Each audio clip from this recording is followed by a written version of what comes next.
Hey guys, welcome back to the BNB Hurts Podcast, where we dive into all things EDM. Thanks for tuning in this week. I'm your host for this week. Well, actually, I think we're all hosts. Yeah, we're all hosts for this week. We'll get into. I'll introduce myself. I'm Sunny. Am I right? I'm Kern. I'm Benny. Hater. And yes, we have Hater from Canadian Ravers, who's not my doppelganger. It's not a clone of me on the other end. We actually have Hater here. This is actually the first episode I think we're on together, which is exciting. I know. On my end, and we're on opposite ends. Yeah. Yeah. Planned this. Direct eye contact. It's funny the amount of people who come up to me, Hater? No, but I know. Same with you. I know people that told us on the Tomorrowland episode, yo, Sonny's on that episode. I thought that was Sonny the whole time. I was actually gonna wear a hat, and then Hater wasn't wearing a hat, so I'm like, I can't wear a hat now. Yeah.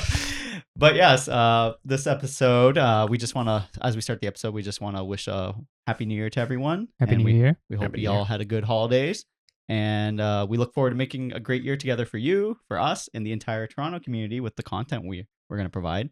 So today's episode is more of a reflection and also kind of give you guys an insight of what our mission statement for 2026. I think we're at the point now in our 2-year mark that, we just want to give a direction of where BNB is headed, also where Canadian Ravers is headed with our collabs and also Hater part of the team. So we're just going to get an insight on our mission statement for 2026 and a reflection of what's happened in 2025 because it was a lot's happened in 2025 and things we're looking forward to in 2026. So I guess we can get started. So I know this has come up a lot. People asked us, why did we start the podcast? And I think we've mentioned on quite a few episodes the funny story of how it kind of started. Since we're talking about it, I guess we can kind of mention it now. So why did we start the podcast? Well, I think podcasts were like kind of taking off in a couple of years ago. Yeah, it was like it's a really hot space for podcasts a couple of years ago. I feel like it's sort of not as like hot now, but there is still good podcasts out there with different personalities. Yeah. So the story is the idea was Benny's, and he approached me while we were together at Brooklyn Mirage at 4 a.m. saying, "Yo, you want to start a podcast?"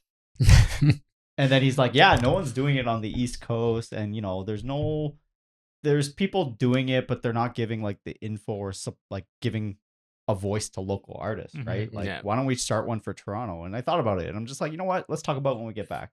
And lo and behold, we've recruited a bunch of people. We've met some wonderful people along the way, and here we are now, at the year 2 mark. Year 2, yes. Year 2 mark. So honestly, the main focus of the podcast and the one thing we've learned is to give a voice to community on topics affecting artists and ravers. And with podcasts, the one nice thing about podcasts is we all have forum discussion. You always see those TRC forum discussions, right? But the podcast allows for people to speak their mind in a long format. Yeah. And I think that's one thing you don't get in many conversations. Even you may have it at a party with someone if you talk to them for an hour, especially with like local artists or even just your friends in general. But you don't have content out there that provides information on something specific or what an artist or a community has gone through. A little bit more in depth. I would say, right? It's not even an interview. It's a long form interview, right? Yeah. An interview, you're asking specific questions on like, you have maybe 5 minutes, 10 minutes max. Maybe you sit down, then it comes in podcast territory. But a podcast allows you to dive into, the entire origin of who they are or what they're representing. It also helps the audience really connect with whoever we're speaking to, because I think it's really easy to see a whole bunch of names on a lineup and they're just a bunch of names, a bunch of DJs. But once you get to know their story and sort of follow along with the journey, you start to cheer along these guys when they are trying to accomplish their goal and do their art, I guess. Yeah. A lot of people focus mainly on the bigger artists when they come in. I mean that's how you get into the scene, right? You follow the bigger artists. Yeah. But one thing with the podcast is we definitely want to shine light on what our community is doing, and I think we have, and I think we will always continue to do that because the amount of cool things people in our community are doing is amazing. Like I've learned so much. I've been so humbled. I was gonna say we have some great talent. Yeah. It's just like we have to put a spotlight onto them as well. Yeah. And this would be the stage for it. I like to. I'm just gonna shout out like 2 people, like Hunter and Paper Skies. Like we're working with a bunch of people who are maybe at year one of their careers. Those guys have grinded for years and years for the Toronto community, and now they're starting to see success. So, you know, we want to be part of people's origin story because you never know where things will go, right? It all depends on the person, how much effort they put into it. We've talked about this a bunch. But it's nice to be at the forefront of someone's starting journey, or maybe someone who's been in the scene and maybe hasn't taken that next step. It's just been nice to... Yeah, and it's also our starting journey too. We have a long road ahead. Yes. So also one thing with our platform is we cover a lot of events. I mean, we're ravers. We're all ravers. Yeah, we all started as ravers. That will never change. We still love raving.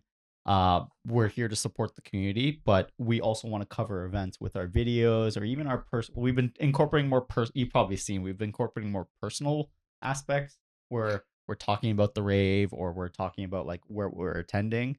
And we appreciate anyone who comes up to us and talks about us, whether you're an industry member or just a raver who's watched our content. Like, we really appreciate every conversation we've had. So please continue doing that because we... How often do you guys get recognized outside? Depends on the event, to be honest. Like, if it's a big event, I'll be honest. If it's a big event, like if I went to Disco Lines, probably not. Yeah. Unless it's like friends. But when I go to like some of the underground ones, there's always someone. No, I get recognized as him. That's it. Actually, yeah, I get recognized a lot more because part of it's also people recognize me as hater, and then the conversation starts from there. That's how you get a new friend. Oh, you hate? No. But I'm the hello, nice to meet you, and then you get someone new in the industry who you connect with. And we've been doing it for touring artists also, not just local. So we've had luckily good opportunities with people like Sabai, couple others, Fetish, Pretense. Brandon Dream Driver, one of our first international artists. Rinali. Yep, Rinali as well. So we appreciate that. Hopefully more to come in 2026 from that. And honestly, I think I mentioned it before. It's like no one was doing it on the East Coast. There was no market for the EDM scene covering stuff on the East Coast. So like even though we're Toronto focused, we'll talk about it more in the mission statement. We are looking to obviously promote our Canadian Toronto Toronto rave scene, Canadian rave scene with the different cities, and also maybe the East Coast, just because there's not much representation. Why did you, I guess, want to start this? I'm looking for that word. What made you really get on board with, I guess, me at the start? So that's a good question because in our, we like to say level up. So everyone starts as a raver. Anyone you know in our industry has started as a raver at some point. But then you're like, how do I contribute? I go to all these events, right? I'm obviously giving money to the community, supporting like maybe bigger artists, maybe not as much local. It's like, okay, so what do I do to level up? And realistically, what in my head was, well, you either become a DJ, which everyone's a DJ, as we always joke about, and you either become a DJ. I mean, you could start producing. That's another aspect. But that's less likely. You're more likely to DJ house parties, or you could throw your own events, which is also very intimidating, as what we'll talk about later. And they're like, and this was like, this is something different, right? This is like a media outlet. Like you could do maybe a job focus, but this is like more of like a media outlet that you don't see as much. So I'm like, oh, this is kind of interesting as a podcast. It's less, compared to like events. Running events is less risky, but it is a lot of time spent doing like a lot of the work back end. Yeah, it is. And we know there's been many people who appreciate how much work we do, and we keep saying it. There's a lot of work we do behind this, guys. There's a lot, and honestly, we just do it for the love of the game. For me, it's like the knowledge I've learned from talking to people in this industry has made me kind of more motivated to keep going because I see all the good people are doing. And you see some bad, but you see a lot of good, and you're like, wow, there's a lot that goes on behind the scenes for your favorite events and festivals, right? And overall, it's great to, like showcase their story and create you're telling their story pretty much. Like, each episode, you kind of bring in a little bit more in depth of their life, into the spotlight. So it's good, and it's overall, at the end of the day, you go like, oh, maybe somebody has learned something from this, Yeah. Same with me too, because when I first started out raving, like I didn't even know what the artist looks like. Because you're still the baby, technically. Yeah, exactly. I just know the name and that's it, right? And this guy tells me like, oh, this guy's good, so you have to go. All right. Went there, you even see the DJ just enjoying the music. And then slowly when Benny approached me and said, we always talk about music and stuff, so do you want to join? And I was like, well, why not, right? I could learn a thing or two. And next thing you know, I'm well versed in some of the aspects of what makes raving great and what makes events possible, right? You can learn about what the pros and cons and what sort of like the cost of hosting an events and what goes behind it. And you just see now that when I go to events, I tend to see like, oh, if there's no lasers, why is there no lasers? And and check how many people are there, and what ticket costs, price, and it kind of all reflects everything now, rather than just going there to have fun, right? And expect what you want to expect. So yeah. How about you, Hader? For you in general? I mean, since I've been in the rave scene, like I have grown into like learning a lot of the back end of it too, because like in the beginning it was the same thing, like, go to a rave, just enjoy the night. Now it's just like you get to see the good and the bad of the industry, right? Because all of us on the panel sometimes go to events for the industry. Yeah, we don't go to actually. We have that borderline of like, are we actually having fun, or is this just for like networking or just supporting people who have supported us? Yeah. I mean, I think that comes with the industry. Yeah. I don't think there's any way around it, right? Yeah. You go to events to kind of show you're part of the community, supporting the community. And I guess that's one way we level up. DJs do the same thing. If someone comes to your set, you go to their set, right? It's the same thing, how the network works. So it's the same thing with the podcast, I think, how we've been treating it. Yeah. But we got to ask the mastermind who want to start it all. Yeah. Well, for me, it was like the whole DJ thing too. Is like, okay, what more can I do? But I don't want to be a DJ. What more can I do? And another point that I really wanted to, I guess, kind of remove is sort of the stigma behind raving. It's not all about, partying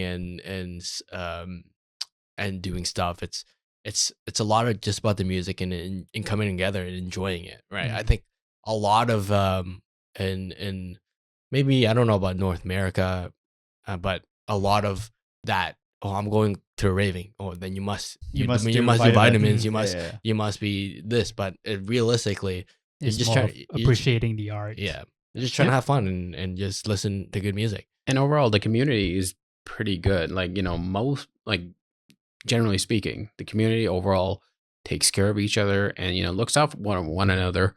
And, like all the friends that I have met through raving, and no matter what, they always support you to do better or be better, like outside of raves as well, like at raves, they will say you're amazing, but outside of raves as well, like, if you're struggling at something, they're like, you can do this, don't hold back. You can do it.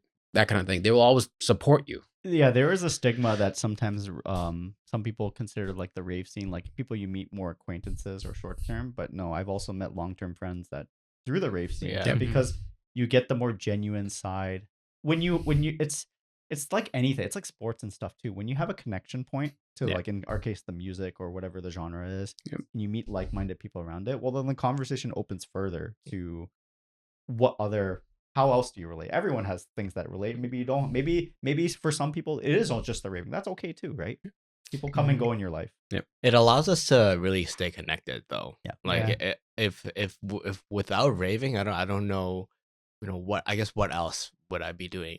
I know what I'd be doing, and it's not very good. No, but you know the trend where the group chat shows up thing, like it happens a lot in the raving scene. So you mean like the group chat that just opens up and you get added in? No, like the trend where the group chat comes out to travel and things like that. Yeah, it happens a lot in the raving scene. So they like, international rave, added to a group chat without your permission. That's probably the deadliest thing in there. And the most dangerous. That's when it's official. That's when it's official. That's true. So whenever someone has a festival plan, until someone doesn't put that group chat in, it's all smoke and mirrors. Yeah. and then the dangerous phase is if you go, I go. If you go, I go, guys. Yeah. Oh, that has happened many times. Never use that against me. Just saying. Okay, so circling back, our target audience, right? I think we mentioned it. Ravers. We started this as Ravers. We're here for you guys. Also DJs and like creatives, right? We want to support what everyone's doing in our industry, right? Everything, it's one giant circle, right? It's like, you know how EDC says the headliner is you? Well, that is essentially true. It's you, but everyone. Yep. Like people who organize it, the people who are doing the artwork, people who are doing the photography.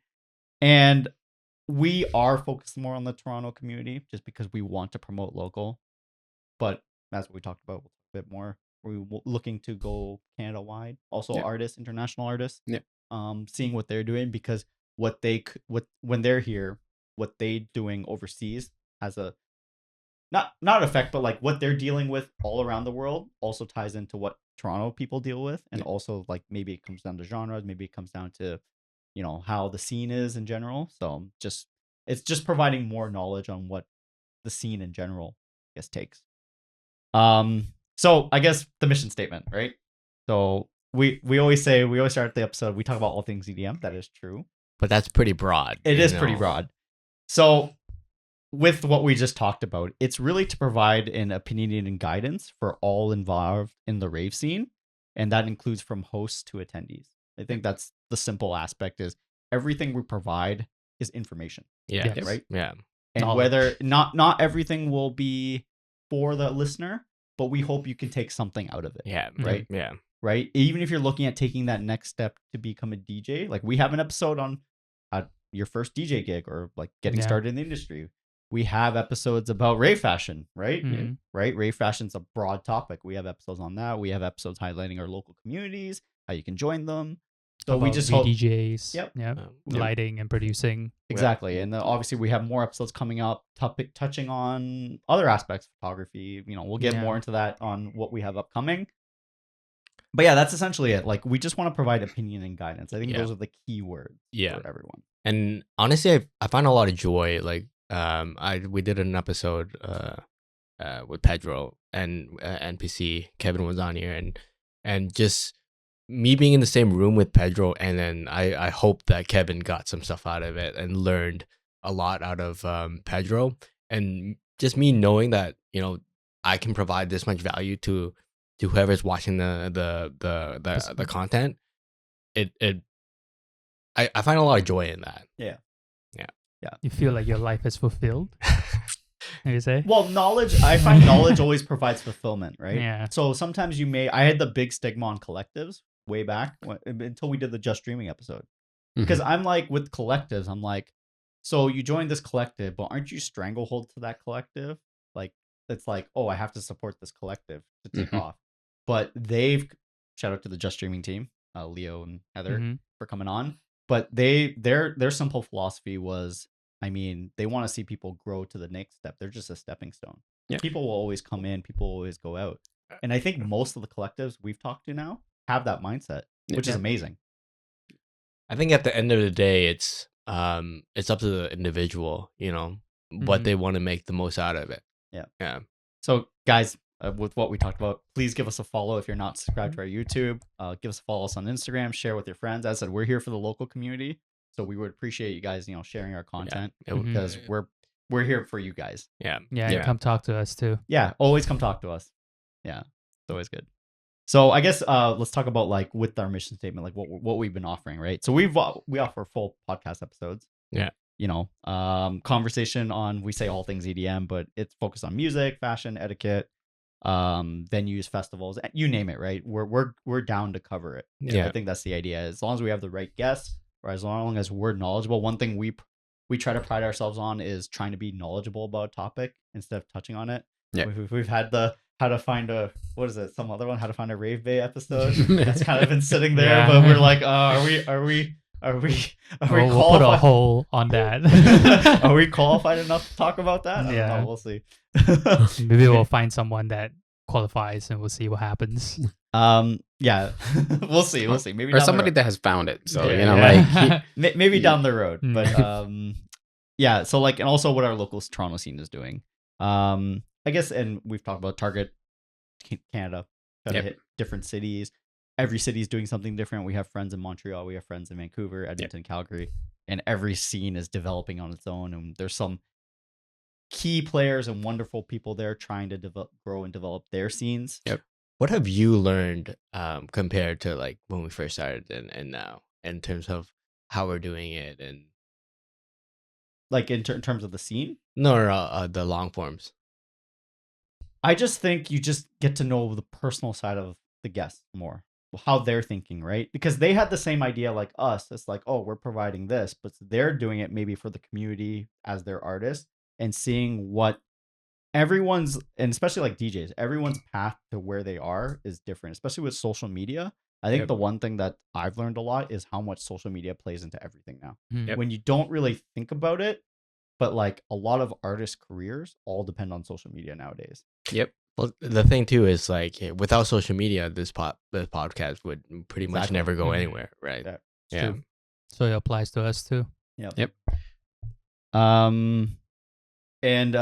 I guess as you guys have seen, like obviously podcasts are hard to digest. We know Yep. that, right? Mhm. Like, hour and a half. It's nice to listen on a drive. Sometimes you have it open. We appreciate everyone who can listen to our long format, but that's not possible for everyone.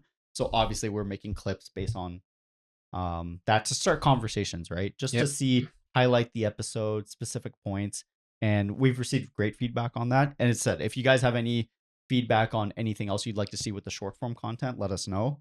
Mhm. We will definitely try to incorporate it in 2026. But in terms of right now, I think our idea is still cutting up the episode into key sections and highlighting specific parts to get you to kind of watch the long form if it's interesting, Yeah, right? exactly. Right. Yeah. That I think that's the initial idea, but we know not everyone has the time to do that, but that's okay. That is totally okay. And then I guess like what we want people to get out of the episodes. So I guess the main thing is just learning about what cool things people in the industry are doing, right? Yeah, Mhm. yeah. I think the main thing is exposing what everyone is doing, like not exposing in a way, the bad way. It's like putting a light where the light deserves, Yeah. you know, because Mhm. people are working hard behind the scene trying to do events and And people are being innovative too on how Yeah. they're going about doing it. Yeah. just Yeah, 'cause- the thought process is very key to accelerating your own career too, right? Accelerating ours too. I mean, we've gotten quite a bit of feedback on how we do our episodes and what key things that we can improve. I mean, this table right here is not just for show, right? It serves its purpose too. So, and that came from discussion to build it. So it does apply to us, and hopefully we can also give you something, a key point, key phrase, key motivation to help you accelerate your program too. Yeah. And as I said, it comes down to we're here for both ravers and DJs and artists, creatives. So Mhm. as a raver, highlighting, we as a raver, we definitely want to highlight our local talent Yeah. and why you should support our local Yeah. scene, yeah, because the big artists will always be the big artists, right? Yep. yeah, But you don't, if you're there at the start of someone, starting out, like Rez was a local here, played for like Yep. 50 people back in Hoxton. 2015. Mhm. Yep. And now look at her now. Hunter, been doing no neon since God knows 2014, 2015. Is he doing yeah, it? Is he almost 10 doing- years. Yeah. He did 10 years of no neon. Yeah, and I've been to a few no neons. Yeah. But a lot of people I know only went to the recent ones. They Oh, never no. went to the old, because he always had this. The first weekend of every January Yeah. was no neon. Yep. Mhm. Was always no neon. And people were asking, like, what happened? Because he's got his hunter thing, like, that's the main focus. So he's gotten, like, he's like, I can't curate both at the moment. So he'll he- come around. Is he is he doing stuff in the U.S. right now? Yeah. He's well, doing he's stuff touring. worldwide. He's man. touring. He's doing stuff Okay. worldwide. Yeah. Hunter's all over the world now. Yeah. But yeah, like I remember when he played, it was him and same thing, Rez played at the Hoxton. Yeah. And like ticket was like $20 and like, Even before he kind of blew up with those remixes, Yep. the tickets for the weekend were only like 20 Yeah. bucks, Yeah. right? And Yeah. he's a local guy. It's Yep. spinning everything. Yep. Spin the clothes. It's good. So shout out Hunter. We see what you've done. We appreciate everything you've done for the Toronto scene, and we're glad you saw success. We're Yep. seeing success and more Yep. success. And I think it goes back to circling back. So as an artist or a DJ, just learning from industry veterans. Yeah. Yep. People who have already gone through the hurdles. Everyone's journey is different. That's why no journey is the same, but just maybe that specific person's journey applies to you, Yeah. how they went through, Yeah. right? Because everyone's mindset on how they view social media, how they view production is different, how Yep. they navigate that, and maybe you learn something from that to apply to your own career. Yeah. Mhm. Yeah. And on that, it's like, as a DJ and artist, hopefully make the industry and what we're doing in Toronto, and not just Toronto, but in Canada, like something, it's welcoming, like we're all, I guess, not to be cheesy, we're all in this together in a way where we're trying to grow it and continue growing it. Yeah, I agree. And even though some of our topics can be pretty advanced, like production, pretty advanced, we do want to focus on, if you're interested in raving or you're a new raver, we want to provide you that information that's relevant as well. Something that will get you started. We have a couple episodes about that, on like how you can, nutrition, how you can prepare for a festival. We've had episodes like that. So we're definitely in 2026. We're gonna have a bit more about that too. Putting focus on new ravers, and also if you're getting started, just tips and tricks. Health and wellness. That's what the Back and Body Hurts is. Well, it's called Back and Body Hurts. So your back and body doesn't hurt. And you can continue doing this. So I guess the team. We've talked about the team. Our team is pretty small, if you don't know. we haven't really expanded. I know Hater, you guys in Canadian Ravers joined us, part of the podcast. But the team is myself, Sunny, Ekern, Benny, and Christine. Those us four started it, and then Hater has joined on after. Guest spots. Yeah. As lots of information, lots of valuable knowledge. So it's been great having Hater on the team. Thank you. And we'll see where 2026 goes. We have some ideas, but we haven't really thought about full expansion. But if you're interested, if you have any sort of interest in the podcast, we are open to listening. And shoot us a DM. Shoot us a DM. We'll talk about it, see if there's a fit, and we'll go from there. As I said, it's open. And I think since starting the podcast, one of the things for me personally is how humbled I've become. I don't know if you guys have felt the same. Well, I know I have. I have. Although we're getting all this knowledge, I've been so humbled by people approaching me, people talking about how we're doing, people talking about the content we're doing, and to keep it up, because it's a lot of work. Sometimes the numbers don't reflect how much work we put in, but I mean, everyone starts somewhere. Podcasting, the thing we always reference is there's no guideline for us to follow as podcasters. There's legit no template. I know. Especially with what we're doing. Yeah, there's other ones. There's other podcasts that we've seen, but everyone's kind of doing their own thing and figuring out what works for them. Yeah. How do you feel about doing, when we first started, it was like an hour long. We tried to keep it an hour long, but now we're reaching like an hour and a half, close to 2 hours. Like, how do you feel about doing it within that for the time? I think an hour and a half should be the cutoff. I think what we always try to do is an hour and a half. After that, the conversation it's hard sitting in one spot. I think even what feedback we've gotten, we've had a couple, I think maybe 2 episodes go over 2 hours. And although they've said they can keep talking, it's really hard to keep focus after 2 hours. Right. And at some point you realize, you're like, are we talking about something we talked about an hour ago? You don't remember.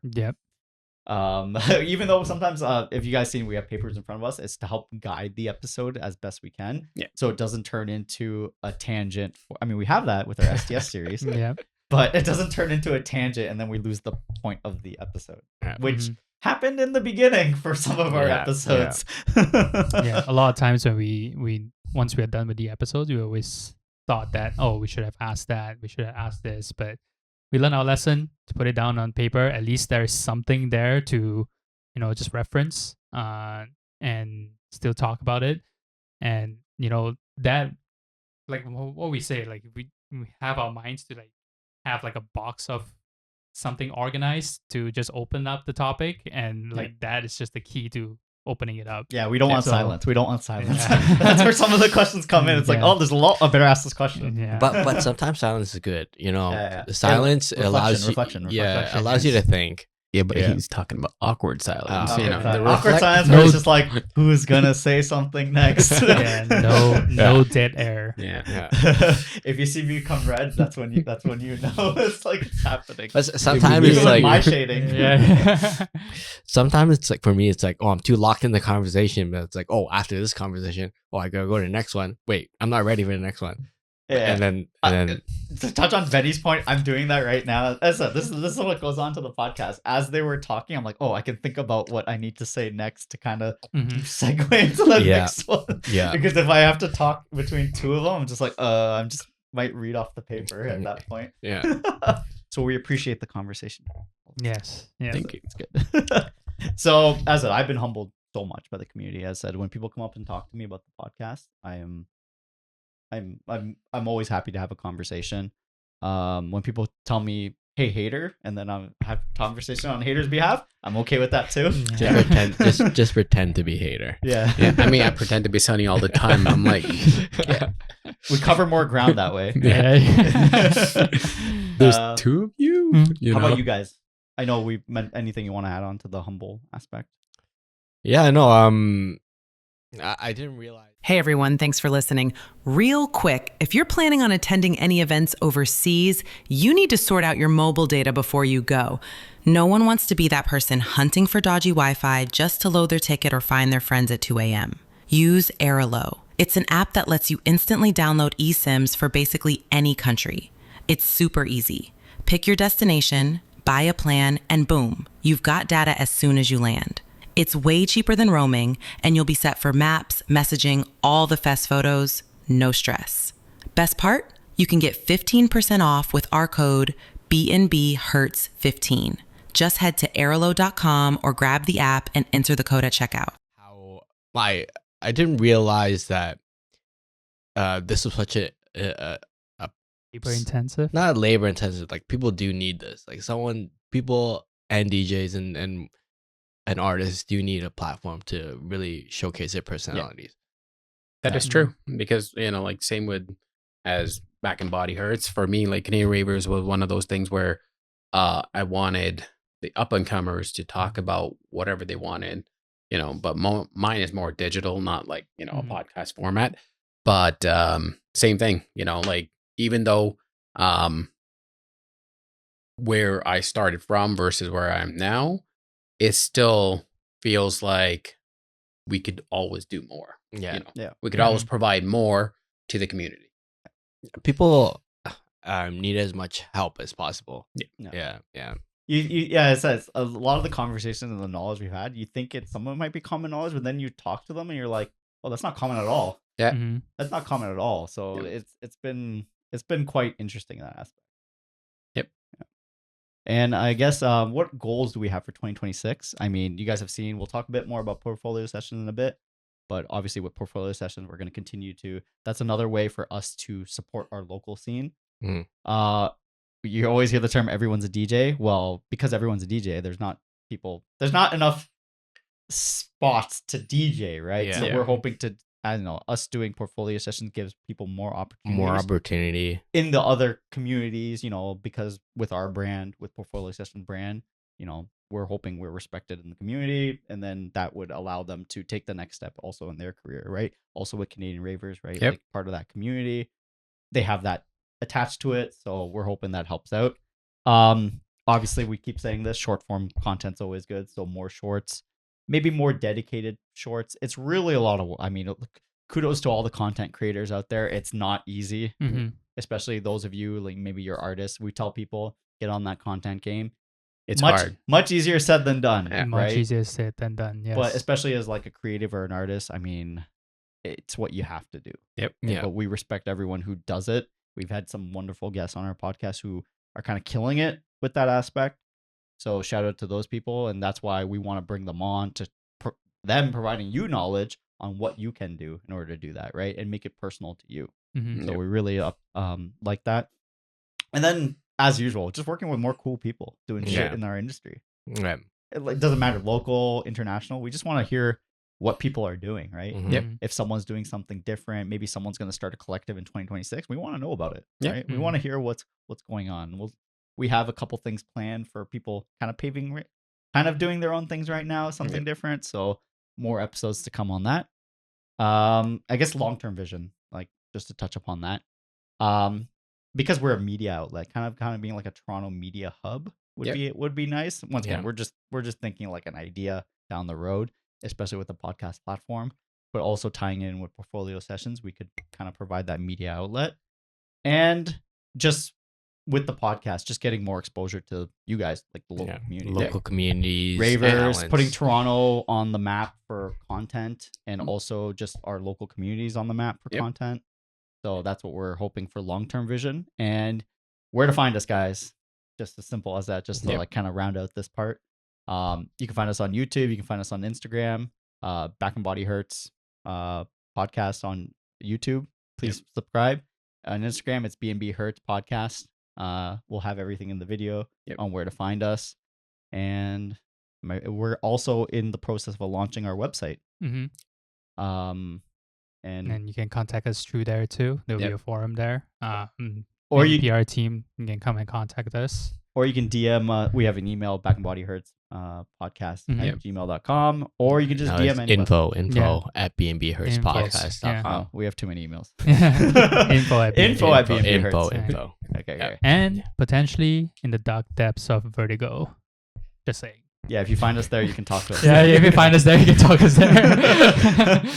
Yes. So I guess the reflection on the podcast. Man, it's been a crazy year. It's been a crazy 2 years, I would say. So for a stat that people don't know, most podcasts don't make it past episode 10. No, 20. 20. 20. 20. It's 20. Oh, okay, 20. 1% of podcasts don't make it. No, the top 1% make it past 20. And we have 60. And we have 60. Yeah. So we have 60 in total, 56 actual episodes, 4 STS, or Shoot the Shit series, which we don't have a paper in front of us to help guide it. We just want to see where the convo goes. And we did one live episode.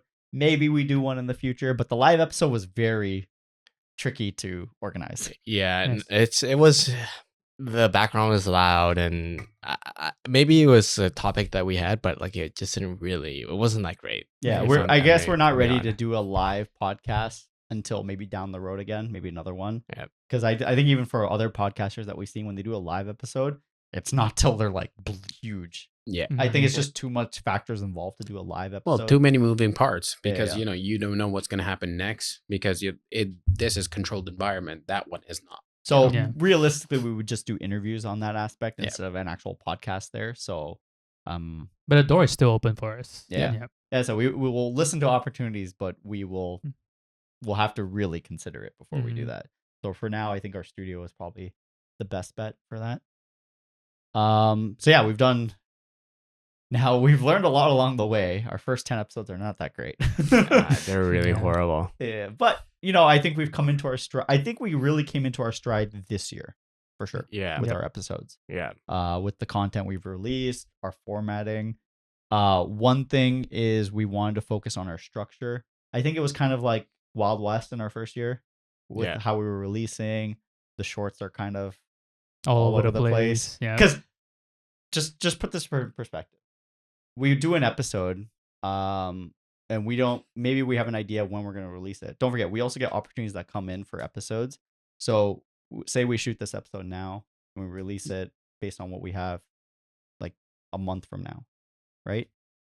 But then we have to have the content for that episode for the shorts. And sometimes with everything going on, we don't know if we can do that before. We don't know if we can do that after. And also determining, and this is where we don't know, like the podcast world is completely new on the direction, is how do the short form content, when to even release them, right?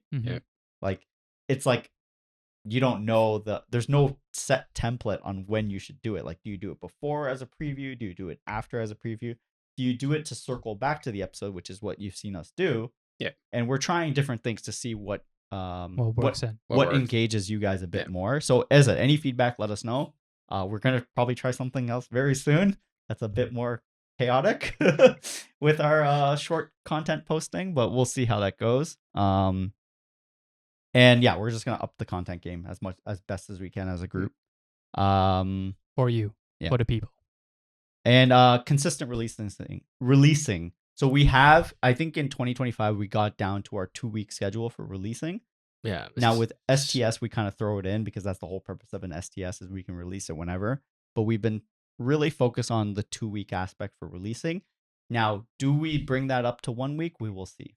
Yeah. How has when you first started a podcast, like talking, how has your speaking changed? Drastically. Based on the topics we're talking about, because I think we're more prepared. Mm-hmm. I think the idea is that because we're more prepared for an episode, also what we noticed is sleep is very important before doing a podcast episode. There were times where we shot an episode on maybe going out the night before, and you could see our performance maybe in the car. Like, it's not maybe the performance, like maybe you guys don't notice it, but when we've done as many episodes as we have, our debrief after, we're like, yeah, we could have done this part better. And I think it's because you're not in a clear head, right? Luckily, right now, there's not too much going on unless we go to a local event. So I got my 8 hours of sleep. Yeah, I feel refreshed right now. I don't know how you guys feel. Here. Always 8 hours. 8 hours is key. But I think that's one thing, like that's one aspect that we learned while doing the podcast is you can't do it tired. You can't do it. I mean, we go out to support events, but we have to keep in mind when we do the episode after. If we do an episode after, because we do that a lot of times. We do that a lot of times. We go to an event the night before, and then we schedule an episode but maybe that extra 2 hours instead of doing it 1 o'clock to 3 o'clock is beneficial. The extra couple of hours makes a huge difference for sure. Yeah. You want to get it out of the way, like not out of the way, but you want to like do the podcast as soon as possible. But you also need to get rest because the end product is just better, right? And the other thing that I want to point out is that this is the easy part.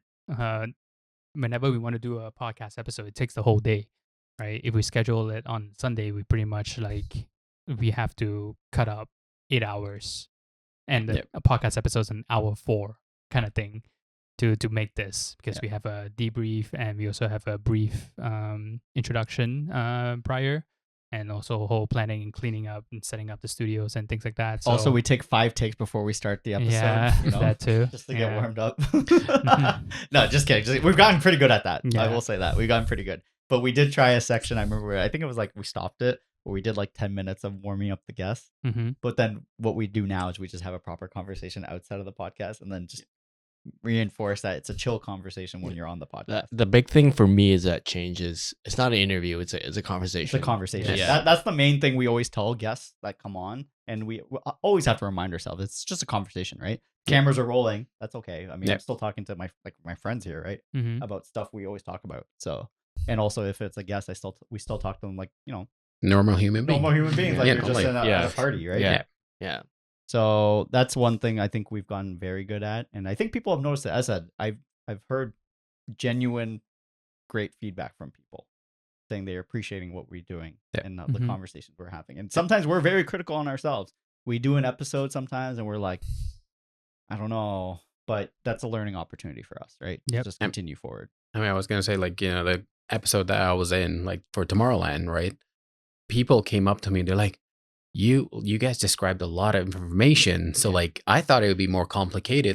I'm like, yeah, the ticket's the only complicated part. The rest of it, it's fairly easy. Yeah, and from that episode in general, there were a ton of people that wanted to go to Tomorrowland just for finding out it's not that expensive. Finding out it's just as complicated as buying an EDC ticket. Yeah. That's what it was, and that's why we covered the bigger festivals for that reason. We've done ADE for that reason too, because ADE is like the party of the world where everything's involved. Yeah, and there's a lot more to the raving. I don't think the only big one we haven't done is we did Ultra, didn't we?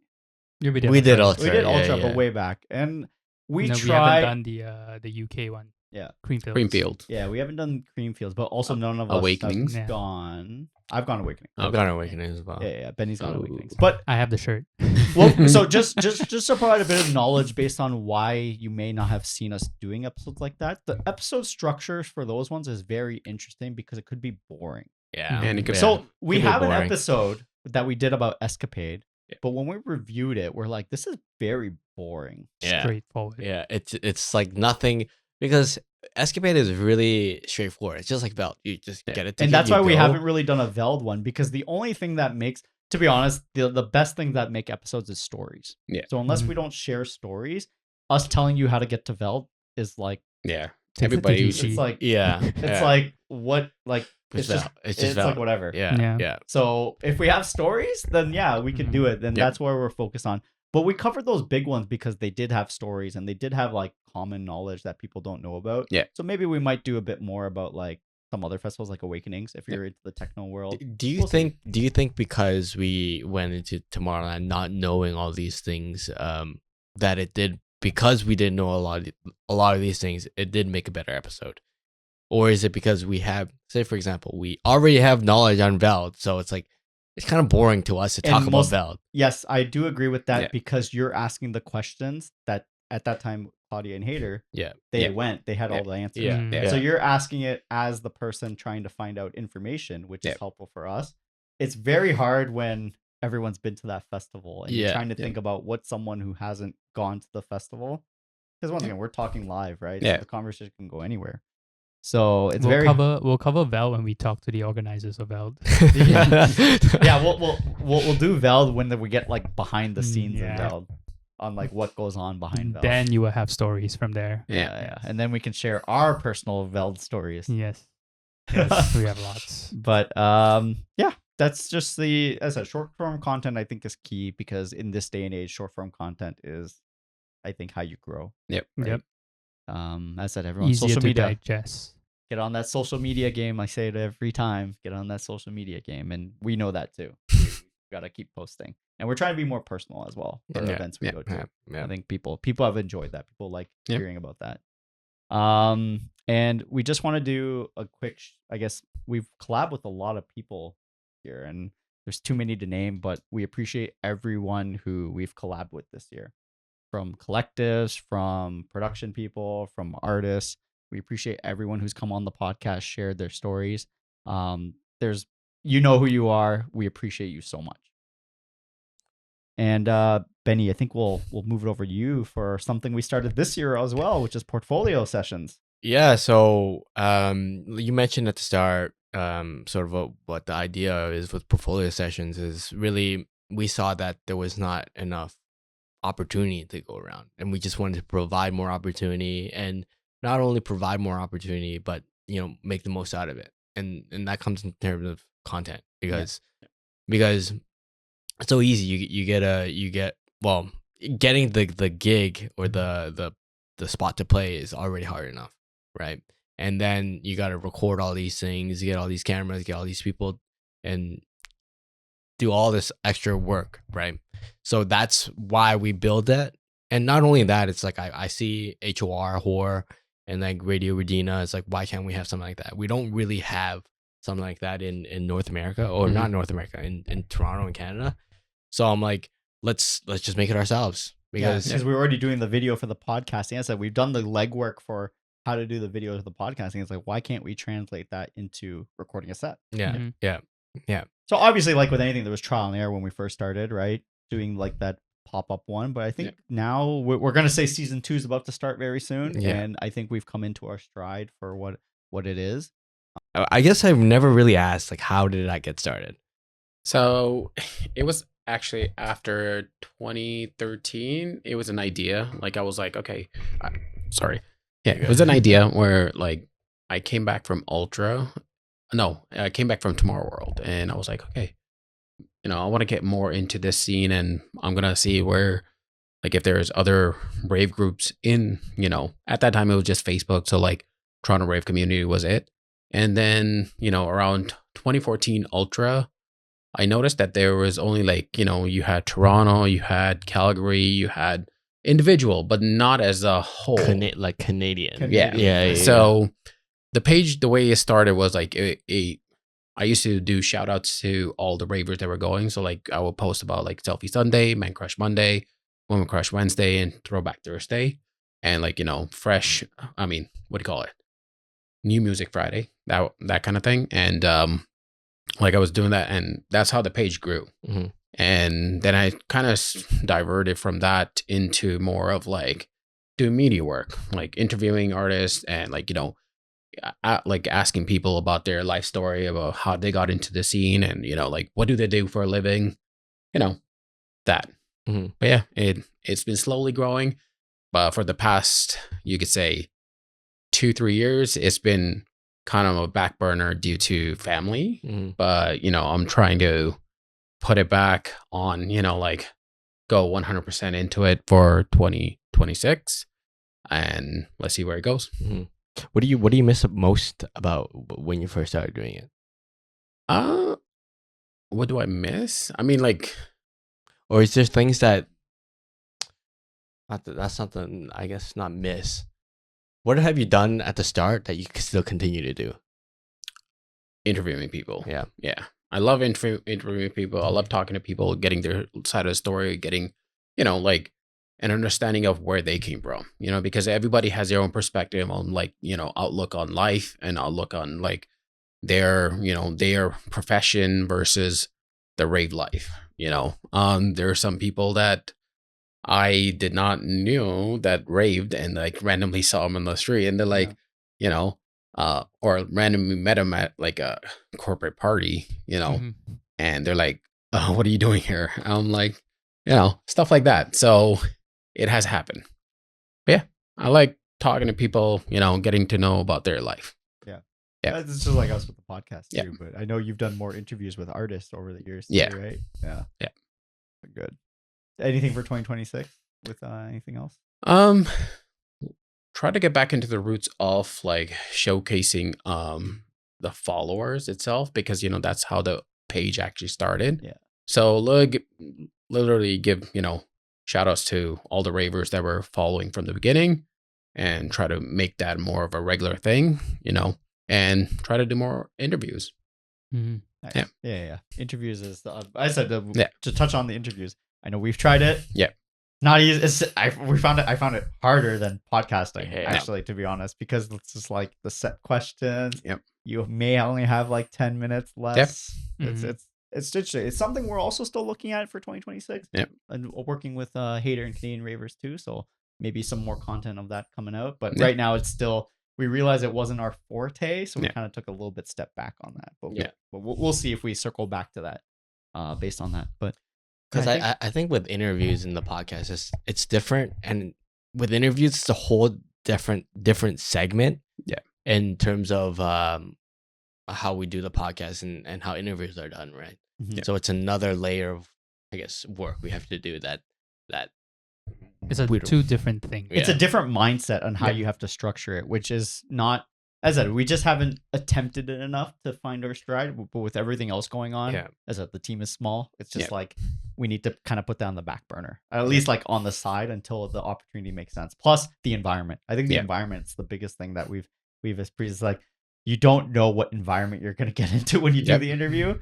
And you've probably seen some clips that we've posted and the mic's been off or that's too loud, or it's just you don't know sometimes. Mhm. Oh, when I'm recording stuff with like artists and everything, and when I go hear it back, and it's just like some of it is very muffled and everything, and Yeah. you can't go Yeah. back and ask them like, Yeah. what was this? Yeah, So you yeah. have to kind of make the best of it. Because Too many unknowns. because you've done interviews Yep. and you've done podcasts, how different do you feel afterwards for both?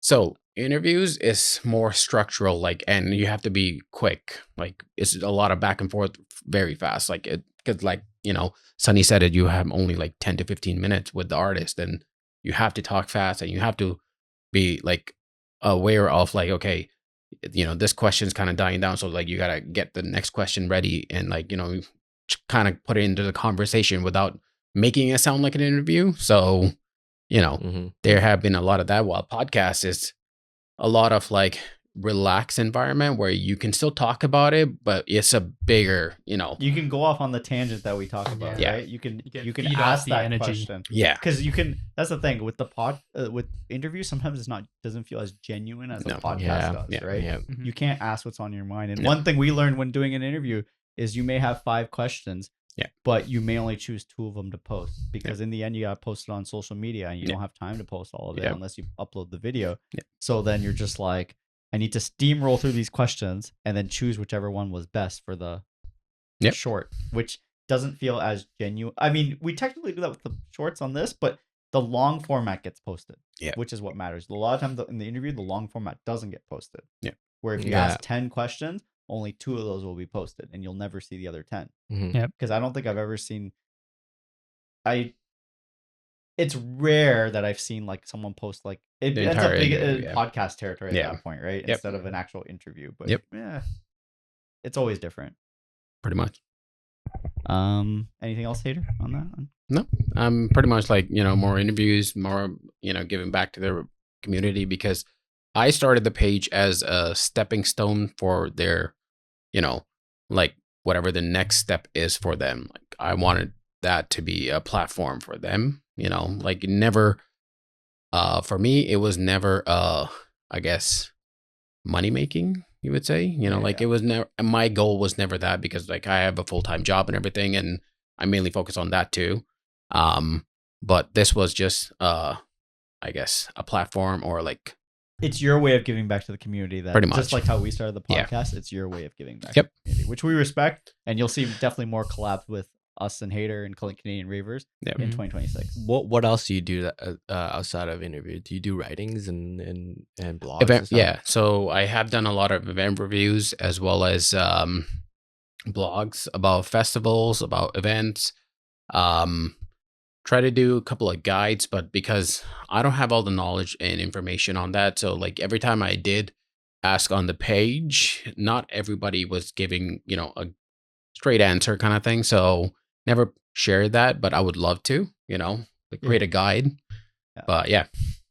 But you guys, engagement's always the hardest part. Yeah. It's always the hardest part. Yeah. I talked to a friend about they do polls on some of their posts. Yeah. And only was like, the only person who answers is you. Yeah. I'm just like, I'm just like, because I understand why you're trying to do it. Yeah. I get it. Yeah. But it's so hard to get that one person. Sometimes I even find when we post something, if you make them click one thing after that post, it's game over. They're not clicking it. Mm-hmm. Like if they have to click within the reel to figure it, it's like it's not over. Yeah. It's over. Yeah. They're not clicking it.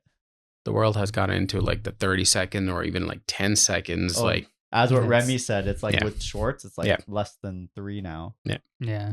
If it doesn't capture you right at the start, like you don't see what's the point of the video. Yeah. Gone. Story 2. Yeah, that's all you do. Essentially Just tap it. what it is. Yeah. So yeah, I guess that wraps up our mission statement, our goals, what we have coming up. As I said, please give a like on our, follow us on Instagram, follow us on subscribe to our YouTube. As I said, we'll have definitely a lot more cool content coming out in 2026. But I think we're just going to shift on to more of a reflection in general for 2025. I mean, there's been a lot of cool news that's happened in 2025. We've touched on it a bit, but I don't know. I think everyone always talks about the golden age for events, like how many events we have. But man, the amount of events we've had in 2025 for Toronto, and the amount of people doing like, as we talk about, cool shit in Toronto is just like insane. Like people throwing their own events in Toronto. More collectives have popped up. I don't know what your guys' thoughts are on that. It's been cool to see. Like as a collectives, I feel like there's more of a newer thing for me compared to a couple of years ago, even pre-COVID. Yeah, I don't really that is remember true. collectives being a thing. Mm-hmm. So I don't know what your guys' thoughts are on that, and what you've experienced this year for events. I think I've been to more not big name artists than big name artists in 2025. So, and they have done quite a bit of cool stuff. Not big artists? Yeah, I've been not big artists. Oh, okay. Yeah. What do you name, consider but like not big? Like anything? Are you local, or are you talking about like just like rising stars? Rising stars, Okay, locals. I think anybody below Cosmic Gate, I would say. I've seen more of those. Cosmic Gate's a legend Yeah. though. Okay, I think I know what you mean though. I think I know what you mean. Yo, I'm the newbie here. So Yeah. I think I know what he means as Yeah. that. Yeah. How about you, Benny? Did you know that nearly 25% of adults experience hearing damage from loud noise exposure, like the music at clubs or festivals? Once it's gone, it's gone. That ringing you hear after a night out? It's a sign that your ears are crying for help. Hears provides earplugs that reduce noise levels by up to 21 decibels, enough to protect your hearing while still letting you feel the bass and enjoy the show. Get up to 30% off when you group buy with 5 friends. Click the link in the description now or scan the QR code on the screen. Don't wait till it's too late. Order today so you have it for your next event. Just your comments on that. No, I like it. I'm honestly going to a lot more local stuff nowadays than I am to I guess international artists. Yeah. I think the appeal with international artists, it's there is definitely an appeal. There are a couple artists that I do like want to see. If they come in town, then I'll definitely see them. But for me, it's like just trying to support. I think now is more important to me than going Since to. we leveled up, you want to keep going to our promoting our local scene. Yeah. As I said, it makes Yeah. And a you hater, anything for 2025? I mean, I've been to both, like local and I guess headliners, you would say, right? Yeah. But I did notice that like for the headliners, the crowd has always been very similar, and they're not like the community that you grew up with. No, it's That's the gone. sad And I truth. think that's what it's like. We keep saying EDM is the mainstream, but it's like every year it goes even more into the mainstream, which Yeah. is what I find. Like, we were talking about before, like the bunt crowd and the disco line crowd. You just heard some terrible things from people, and just like these people aren't ravers. No. Is what I was Yeah. told. Yeah. But I'm just like, I mean, but I think that's now the territory. You just can't deal. Like, it's just gonna happen. Yep. Like Martin Garrix's coming up. Yep. Yeah, I know a lot of people going to Martin Garrix who are like legit raiders. I also know a lot of people who probably never raved before and will go to Martin Garrix. Yeah. It's Martin Garrix. Martin Garrix, yes. Yeah. Right? That's why there's 3 shows in Toronto that's going on, and Yeah. people predicted that. Yep. Is that EDM mass appeal happens? It's here. Yep. It's gonna be here for You know what? I'm kind of glad that more people are coming to EDM, so there's more resources to share around and more events to happen in Toronto. And the other thing I find that in 2025 is that Toronto itself, it's trying to chase trends faster than any other outlet. That is true. It's also I listen that as a good and bad aspect. I think I know what you're talking about with the hard techno, right? Where Hard techno, the hard groove, the bounce, even the speed house. it's like 2 different levels, which has been interesting. So it's like the underground and also the mainstream, and what's popped off. Like I did not really see hard techno going more into the main. Like Ink booking hard techno for Veld was kind of like crazy, and then when they took a stab at Holy Priest, that was kind of crazy too. Yeah. In terms of dollar figures, I can see it makes sense. Yeah. Dollar wise, it was good. They have Teletech coming up, sold out already. So, but in terms of the Toronto scene, them taking risks, I do agree with that. Usually it's only been like New York or LA. And I think Toronto's kind of embraced hard techno. But what's interesting about that is kind of moved away from the underground, like how we talk with the Takeover 6 team and others who have hosted the hard techno. Now it's gone more to mainstream. So now what fills its place for the underground? Because as you guys know, as something becomes more mainstream, there's more money involved because more people are attending. So those artists are now getting paid more, which means that the local guys can't afford them. So an artist you may have seen a year and a half ago who played a tiny venue in Toronto is now playing for, let's say, Ink. Yeah. And now they can't afford them because it's too expensive. Yeah. Yeah. But that's where the scene evolves, and that's what's cool. There's always going to be something that fills the underground, or maybe something never.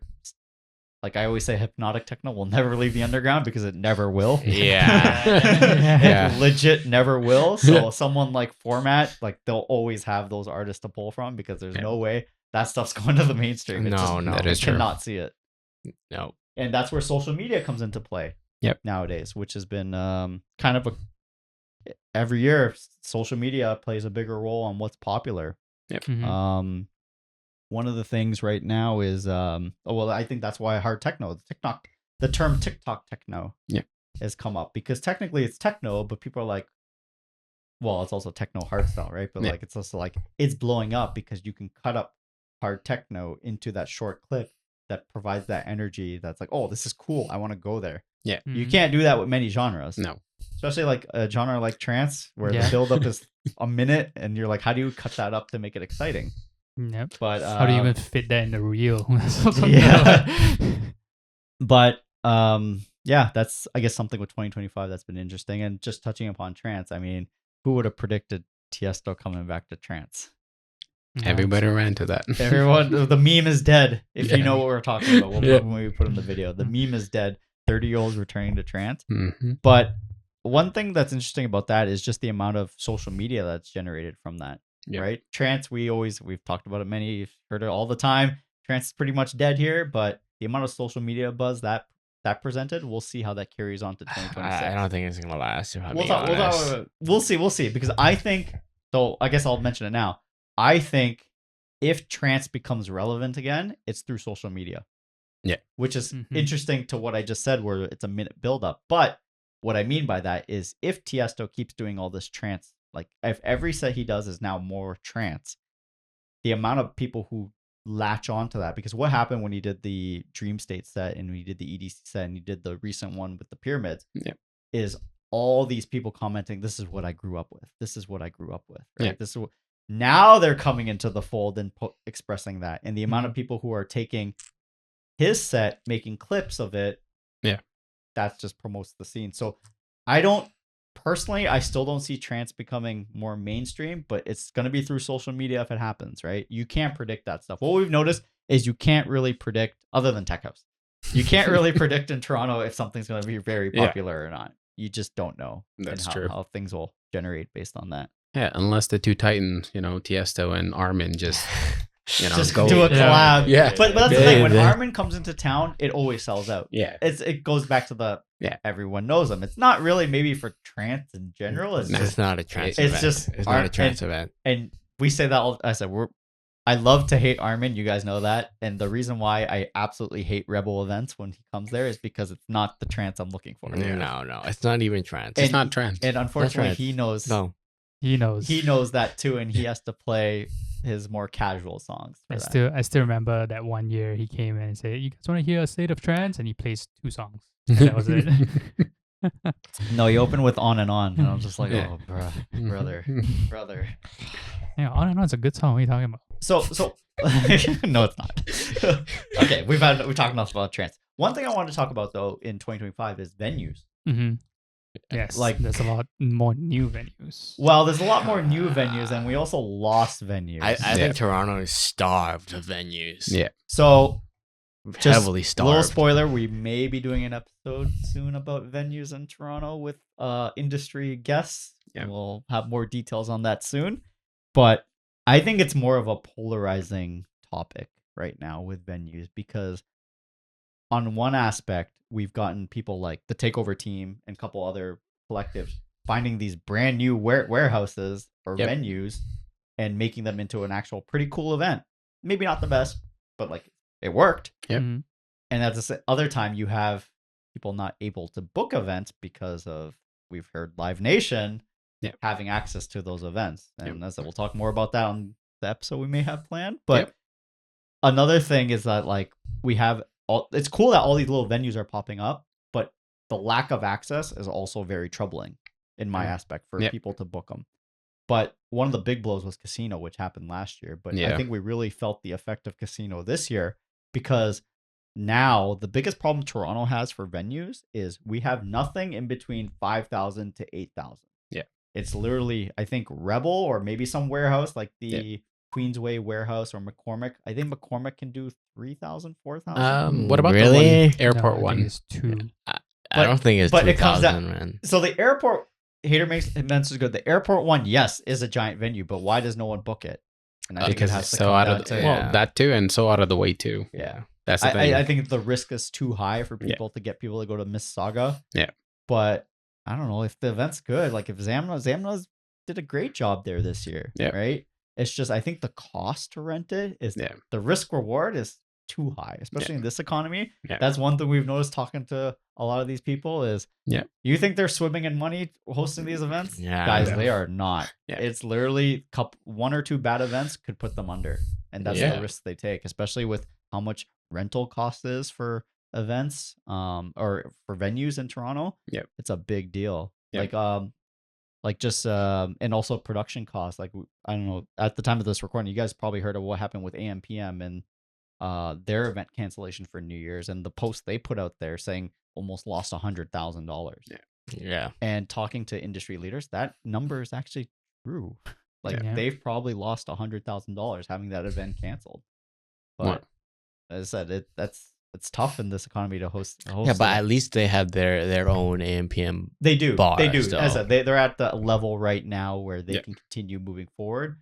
But But with smaller guy, you lose Yeah. 100K. Yeah. You're done. You're toast. You're You're done. Yeah, you're you're done. toast, right? Like if that was your go-to, like, you know, opening event for everything, like, you know, showcasing your, I guess, full-out event, and you lose all that money, you're like, yeah, I'm never gonna do that But again. even Yeah. that, like if we scale it down, your first event, minimum you're spending at least 1 to 2K, depending on unless you have ties with the venue or something to Yeah. get that, right? Like if you're trying to properly throw your own event, you're investing into it, and you're probably Yeah. gonna take maybe $1,000 hit, maybe $2,000 hit, Yep. depending on how big you scale it. That's why these collectives is really cool, because it's Yep. like banding together. Everyone's banding together and pooling in money, Yep. resources to throw out their event, and they get to DJ.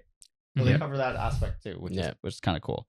But yeah, we'll see. We'll talk more about that in a bit. But it's been kind of the hangar came into existence also for events, but And Yeah. left.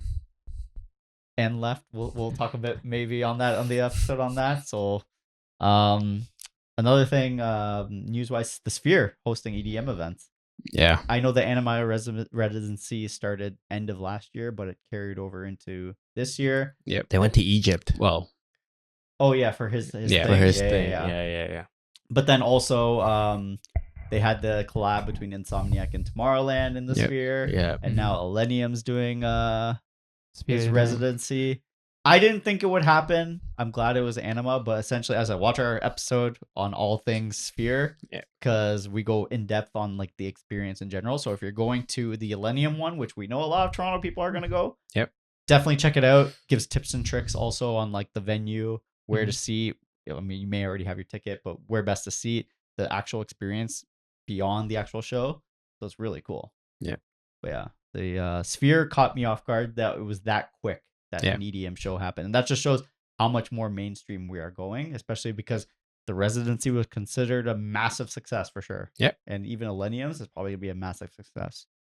Most I of think- the tickets are all sold out, right? I think most of them are sold out. Uh-huh. Yeah. I mean, you can always get resale. Okay. That's another problem we didn't touch upon with the I'll scalpers. just say please don't scalp, guys. Yeah. That's all I'll say on that topic. Yeah. Don't give into FOMO if the price is out of Just you go shouldn't be local. you shouldn't be paying half a Veld ticket to go to see one artist. Yeah. Yeah. That's all I will say. Just go local. Just go Go local. local. Yeah. I guess the Tomorrowland for us, the Tomorrowland main. I know you couldn't go this year, Hater, No. but you were probably glad at one point when you saw the news. But the Tomorrowland main stage burning down was kind of a big Yeah. That was a big L. I Yeah. remember we were on our phones, and I'm just like, I saw the notice. I'm like, oh, the Tomorrowland main stage is on fire. What? Oh no, it's actually on fire. and then here we are, flying a day before? It our was a day flights, before flights, yeah. and For we're me, ju- at least. yeah, like we No, on a no, week- no. So we were a week after, and then it happened the week before. It happened a week before, but, But we we were flew. we were flying. Oh, We okay. were flying Yeah, that I was flying I think the next day, and I'm just like, so what happens now? We were looking at going to where? Which other festival was that? We did Verknit. No. Oh. Like that same weekend. Okay. Insight into what were we planning? It was Okay. somewhere in Okay. Was it Untold? Oh my god. No. The plan just went absolutely crazy. So we were gonna go to Monegros in Spain, In Spain. Yeah, in Spain, or go to the F1 in Spa. Like the plan was just crazy. Like the backup plans, and I guess as ravers, raving is not cheap. Yeah. And I guess we were willing to spend that money to detour. Luckily, we were able to go to Tomorrowland, and the team over there, I mean, They did a They did. fantastic job. They Yeah. did whatever they could. like whatever they salvaged. Yeah. I mean, I was watching the press conference in Belgium without subtitles just to see what's going on. But I didn't even understand shit, but I was watching. So and they you're pulled invested. it out. Yeah, I was invested. yeah, they had a day to do it. They got a makeshift one ready within that night. Yeah. You know what's so funny? I was in the group chat. I was literally ChatGPTing, what's the possibilities and what scenario. I'm like, yo, design me a mock design me a mock Stage. a stage. And it almost looks pretty similar. It's literally a box. And I was like, bro, this looks almost exactly like. Yeah, it was so funny. Maybe that's what happened. Yeah, They asked ChatGPT. they asked ChatGPT. It's like, yo, what do we What do need we to do? What do we do to solve this issue? Okay, you gotta do this. I was like, what's the possibility of this a festival not running? It's like really unlikely because I would say with that, like, that big of a festival, it would still be happening because there's other stages that have artists going on, but they might have just like closed off the main stage area, Yeah. But again, they did.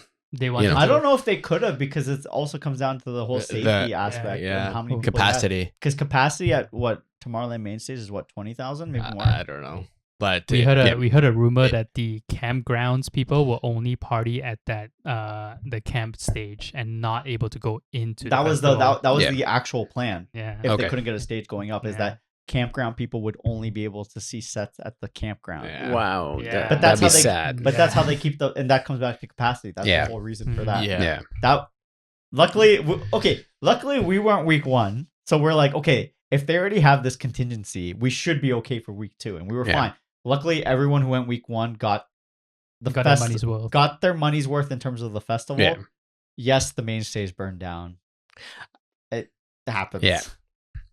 Me But personally, I would only gone to main stage to take a picture and then left. But the thing is, like, the thing is, like, for Tomorrowland, like, when you walk into Tomorrowland, you see that huge stage. Yeah. It's a magical moment. So It's a magical moment. So- Put a butterfly for week 2 though. yeah. So that moment That's was robbed for a lot of people. I Yeah. feel. That's where. So I guess we're going again. yeah. Yeah. Yeah. Eventually? I guess so. Eventually, we need to go to AD first. You going again? Eventually. Eventually. I'm not saying no. I want to go again. It's just, everything will fall into place. And watch our Tomorrowland episode if you're going this year. Yes. Because all those tips are still very relevant, and we hope you have a main stage, which you should. The chances of it. I mean, their insurance is Happening up to, again. through the roof now. It's astronomical. What's that word? Astronomical. Astronomical. Yes. Yeah. I think. What else? I mean, there's been a couple other news. Cabana did the remodeling this year. I know. Did you guys end up checking it out? No. I did. No. We did. We saw Porter there. Yeah, we saw Porter. Yeah, it's kind of more beach vibey than Yeah, it because is it's more cabana. they're using more heavy. wood all around, Yeah. which is Okay. kind of cool. Yeah. And also, I'm glad they finally did this, but like having access to the entire back area of Cabana, was like, I don't know when they started that. I think it might have been with this remodeling. What do but you mean just- back area? So where the pool is. Oh, The so pool that's is open. no longer paid. Oh, okay. It used to be you had to pay like $20 to use the pool, and you had to. It was nonsense. But now that entire back area is open. Is the stage still in the same spot? yeah, Yes. stage still same spot. Okay. Stage is still the same spot. Yeah, yeah. they are. Sound still somewhat questionable, okay. but I was I about mean, to say. but for Cabana, for anyone who's ever thinking about Cabana, You don't go for the music. you don't Yeah. go for the music, you No. go for the vibe Yeah, That's what I said. And the fries. and the fries. The fries. Yeah. The thing food. is, I think of it like it's a daytime party where you're just chilling with people. Yep. Is how I like to look Yeah. at it.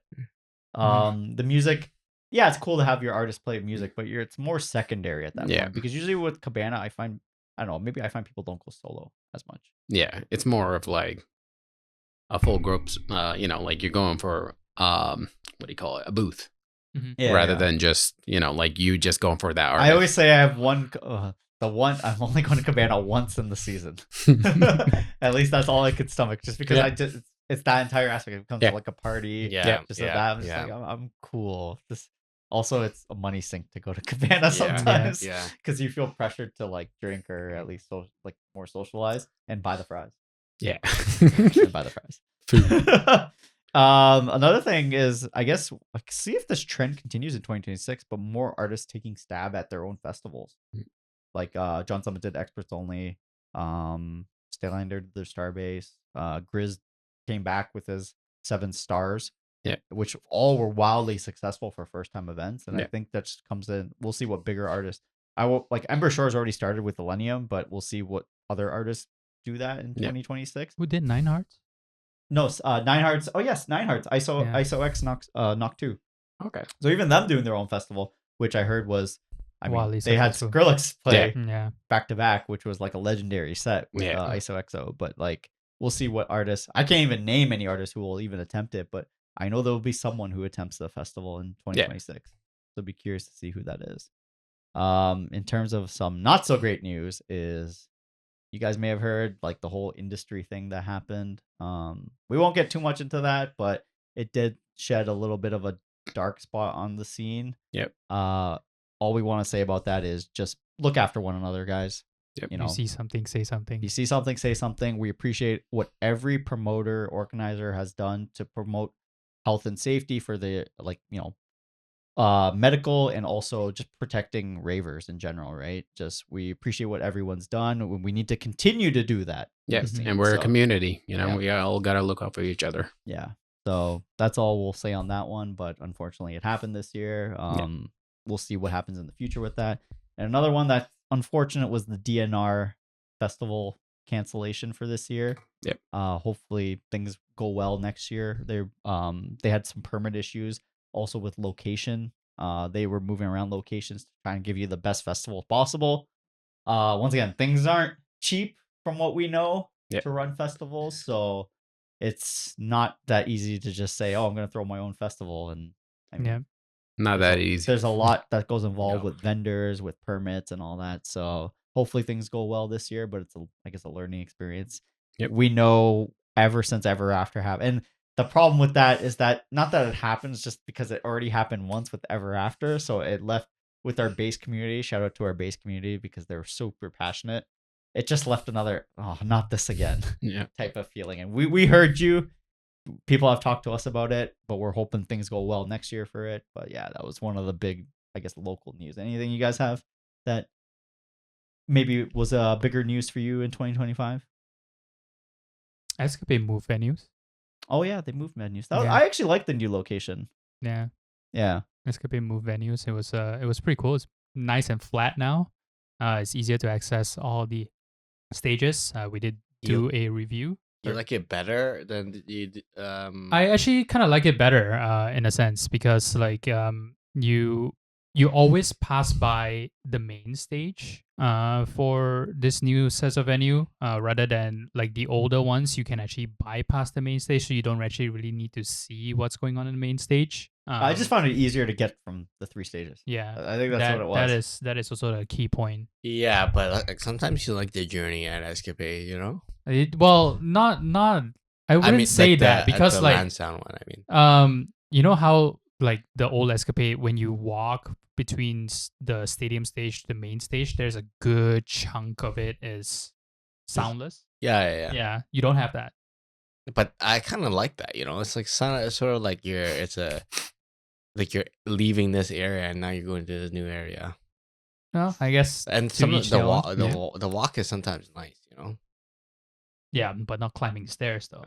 I mean, I like the scenery, but I didn't go to the new Escapade. Yeah, you should this year. It's good. I liked it. I Better prefer than Beld or Escapade has always been slightly better. Okay, than the Beld. Beld, in the terms of- biggest in terms knock- of layout. layout wise is kind of similar. Yeah, Okay. but Veld can never solve the dust problem, so I'm Yeah. sorry. It gets a knock right there on Yeah. Veld because I'm sneezing black stuff out of my nose for days after. Yep. Is there no sand and dust at Escapade? Nope. No, it's just all concrete All and concrete. Did it and the rain main the last stage- day again?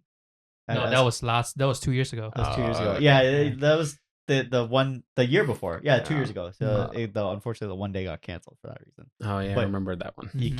can't. I mean, rain's rain, right? Yeah. Rain's rain. Dust is Dust is always the- there. It does. I mean, Yeah. but Yeah. keep in mind, like this, like 2025, it was a dry summer.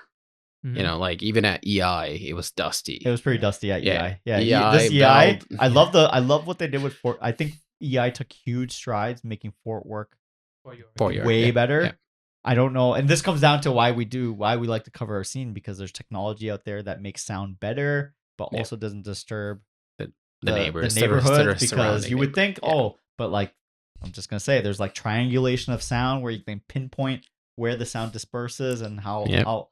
But I think like we had huge complaints the year before about Fort York and the downstairs. Yep. Solved this year, like the Really? downstairs. Yeah, under the bridge was so sick. Oh, Because I remember the one time we went to Klang, and we were like, what the like I can't even hear a thing he's playing. It's so quiet. Yeah. And people are talking, but I didn't have that with Kiki, didn't have that with any of the sets I saw this year under the bridge. And I know they were measuring, like, there was a guy that was with the machine to make sure the decibels don't go above. Yeah. And, you know, like, the sound was perfect, and, like, you know. Yeah, it was good. Yeah. So I really the like year that. before the set was loud before, and then the next set is just significantly quieter. Yeah, you don't have that for this year. Yeah. So anything else for 2025? Pretty good year. Yeah. I think it's a pretty good year. Yeah. Would you guys well, I guess we'll kind of make this like what was your favorite like events or festivals you went to? We'll start start with you. I mean, overall, Electric Island events were good, but my top one would be Rufus the Soul. Rufus Really? the Fall? Where is that? Budweiser? Budweiser? Yeah. It was my first time seeing them, and, like, you know, them, like, everything was live. He was talking, and then it just jump into, you know, the music and everything, and you could hear the raspiness in the voice. You know, like, it was perfect overall. Yeah. So I have an interesting story about that one that some of my friends still give me shit for. Is I was supposed to go to the Tuesday one, but my flight came back that day from Tomorrowland, and I posted on Ticketmaster to sell it. And this is like months before, like Tomorrowland was already booked, and I didn't realize I still had it on there, and it's sold. And then I'm like, do I pay for a resale? And the ticket prices were astronomical. Yeah. But what the worst part was, it's sold, and I had to transfer the ticket to the person. But because I was in Europe, I couldn't get the text message to verify my Ticketmaster account. Oh, wow. So the moment I landed in Montreal, I literally had to jump on my phone and like transfer the ticket to the guy. And this is like 3 hours before the event. And I was just like, oh my God, if I extended my trip one more day, I would have been on the hook for that cost. Yeah. Or the ticket. Or I think it was on StubHub. I think it might have been StubHub. Okay. I think that's probably why. Yeah. I had to. But everyone said that show was amazing. Rufus is. Yeah. I mean, they're amazing. Are you, Benny? Cage, probably. Cage, yeah. As always. Cage, yeah. At Tomorrowland? Yeah. Oh, actually, no. Artbat set at Freedom was actually really sick. Okay. Yeah, I stayed there the whole time. The visuals were really nice. Okay, so for me, it was Tape Beat, Chris Lake Wilkinson, just for local, and then like for Nip Arena, Intercell too. So Intercell, I went during ASOT weekend, which ended up being better than ASOT. So that was Pegasus, right? That was the Pegasus back-to-back funk tribute, which is pretty sick. Yeah. They had no stickers. No sticker. I took one video. Phone. I took one video. Yeah. I had 2 phones on me. Yeah. And then I guess, to round out this episode, we just wanted to talk about a bit about like what we're looking forward to in 2026. Me personally, I'm just looking forward to seeing what genres pop up in Toronto or what goes. I know hard techno is mainstream. It's gonna be trance. Or trance. I want to see what happens with as I'm holding my breath for the trance thing, but I just want to see what happens in the underground. See what pops up. I know we talk about bounce might be full in the underground. Bounce is definitely going to be one of them, I think. Yeah, and we talked about a bunch of other different things in terms of venues and stuff, so I want to see how that unfolds. That's what I'm looking for in 26. Obviously, on top of what we're doing and what the community is doing, just more in general. Yeah. How about you guys? Anything else? Well, I want to see more mixing of different genres into your own bread and butter genres. So, for example, like I think I hear Models play some dubstep in his hard techno genre. Then more dubstep guys are playing drum and bass, and they're incorporating into their sets. I want to see more of those because it makes it more unique to your name rather than your genre. So people are going to see you rather than to be part of the genre scene. And I find that it's very intimidating, and everybody should check it out. Yeah. You hater? Me? Yeah. I mean, like, I'm open for anything really. Like, besides dubstep, I've started dabbling in a lot more other genres than dubstep because I don't know, I can't do that. What happens now if you go to a hard techno show and they play dubstep? I'll still jam out to it. Okay, I'm not the kind of person that be like, keep an open mind. Yeah. But this is happening. Yeah.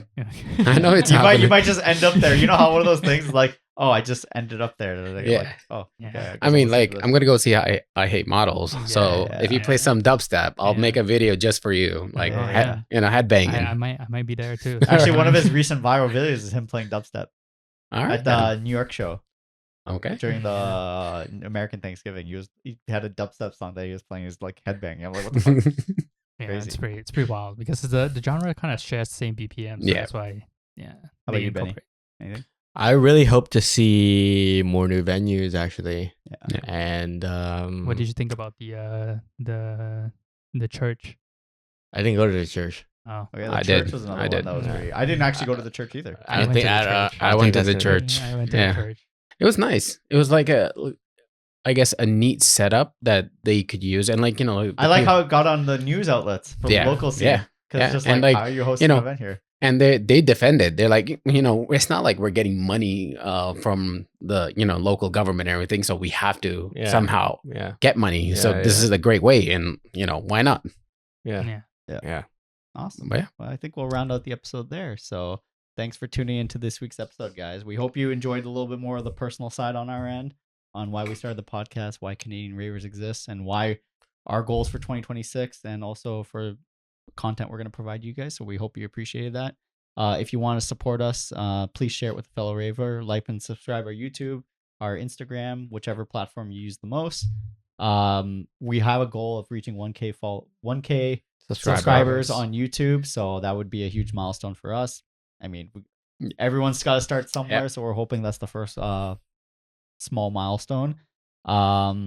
Also, Share it with a fellow raver because Yeah. the only way we grow is if this is shared. and we just want to give a quick shout out to a couple of the local brands. We have, as I said, if you're looking for any hangover remedies, we have Jelly IV here. Yeah, we this do have- has been saving my life. Yeah, it's actually it's worked. actually really good. We'll have an episode on that very soon, releasing very soon. We have a discount code as well. Yeah. 10 or 15%, something like that. Yeah, it's in the description. Also, if you're traveling, as a new year, new travel plans, Yep. we have a discount code with Airalo, and they usually never have a discount code that you can find, but we have one. So if you're traveling, you can use our discount code BNB Hurts 15 for 15% off your first purchase. For when you travel, we also have an affiliate with Hears. If you're looking for earplugs for the New Year's, as I said, please protect your ears. Definitely Yes. buy earplugs. They're honestly nowadays pricing is pretty reasonable. You can group buy them, so it's cheaper. But yeah, that's it, and we'll see you guys in the next episode. Yep. Bye. All right.